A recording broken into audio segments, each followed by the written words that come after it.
I hit 40 last year, so I'm really starting to think about my future. Melissa Bain cherishes the time she took off when her 2 kids were young.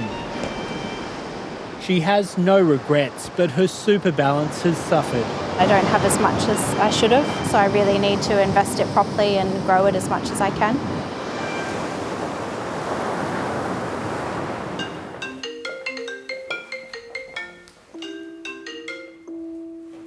Hello.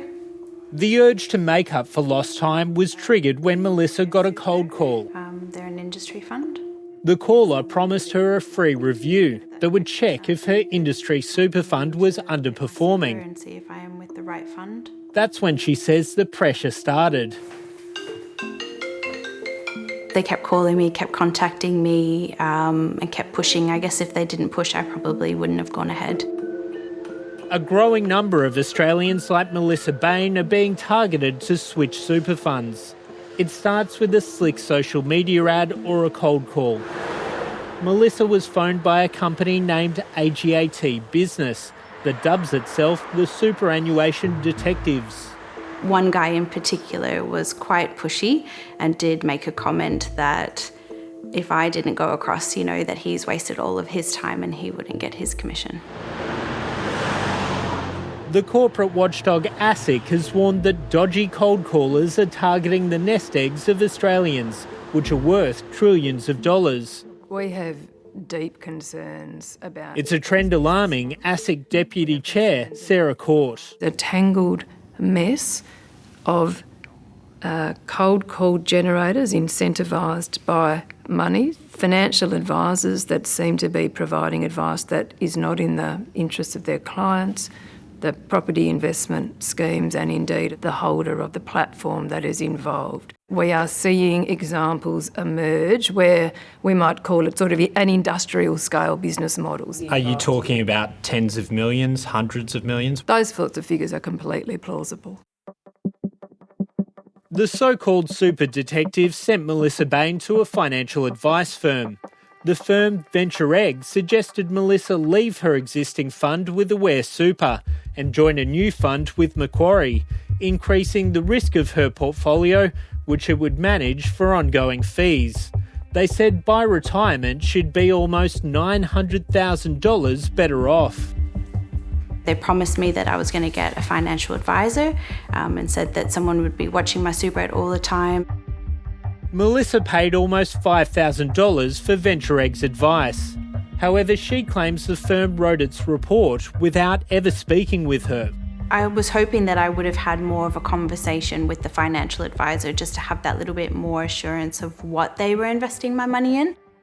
Melissa was furious when she noticed Venture Egg had failed to invest her money for 3 months. That made me really angry because I thought the whole point of paying someone, a few $100s each month was to actually invest my money. We think that there is a real likelihood that people are getting charged fees that are inappropriately high. Sahar Ghali runs a Melbourne charity that delivers care packages to people who have experienced family violence, a situation she was once in. All ready to go. The super detectives also sent Sahar to Venture Egg. She says she was advised switching funds would result in her being much better off. You're nearly 60, time is, of the essence, so it's always about pushing me to think quickly. However, she claims Venture Egg was often uncontactable. Fed up, she demanded a refund and received more than $5,000 back. She's missing key documentation, but Venture Egg is refusing to provide it. How can you not provide it when you took my money? They cared about the fees, they didn't care about me. If they cared about me, they'd answer my emails and my phone calls. The investments in Sahar's Macquarie Super Fund were managed by Venture Egg. Almost $100,000 of her money was put into the Shield Master Fund.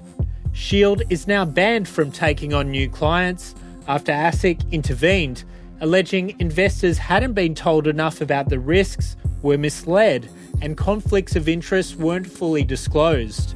The company behind Shield told 730 Ongoing court action meant it couldn't comment. Saha can't get her money out. I've now become so obsessed that I check it every kind of couple of hours, and then I'm really disheartened. We were concerned that that fund was being marketed to people for whom it was inappropriate. He raised his voice. He started being quite aggressive. Sydney physiotherapist Peter Talbot was also cold called. Speaking to the super detectives, she alleges she was pressured to sign a lengthy financial advice document. There is no way I will sign a 40-page document without reviewing it. And he said, well, I'll sit here now while you read through it. And I said, I don't have time, I'm at work. He said, well, clearly you're not serious, we're making it null and void, this is just ridiculous, and he hung up on me. We have deep concerns about this business model. I've interviewed 3 women about their experience, and they have complained about the high-pressure sales tactics they were subjected to. I'd like to play you their stories, if that's okay. And then they compare it to another fund and they give you a projection to sort of show. These are shocking stories, and unfortunately they are all too common. Sarah Court has revealed ASIC investigators are now months into probing the conduct of call centre operator AGAT Business and related companies, including Venture Egg and Macquarie. Will you add the stories of these 3 women to your investigation? We would be very keen. We have an investigation underway as we speak into what is being told to people on the phone. Does it amount to advice? Is there unlicensed conduct? Will ASIC be able to shut this call centre activity down? We have to see if it is unlawful, we'll have to see what results. That's a dilemma, isn't it? Because you're saying you're really concerned about this conduct, but then today, this call centre's ringing people, trying to get people to switch to new funds. Yes, look, indeed, that is a dilemma. That's what investigations, unfortunately, take some time. AGAT Business, Venture Egg and Macquarie all declined to be interviewed. AGAT didn't answer 730's questions, citing privacy and the rights of clients and business partners. Macquarie said it had not provided financial advice or had any involvement in the cold calling of individuals to review superannuation from unregulated call centres. This should never be allowed to happen, and they're just getting money just by cold calling and pushing people through. They're a bunch of vultures. They saw some meat and they were all ripping through it to see how big a piece they can shred off me. So each got their piece and flew away.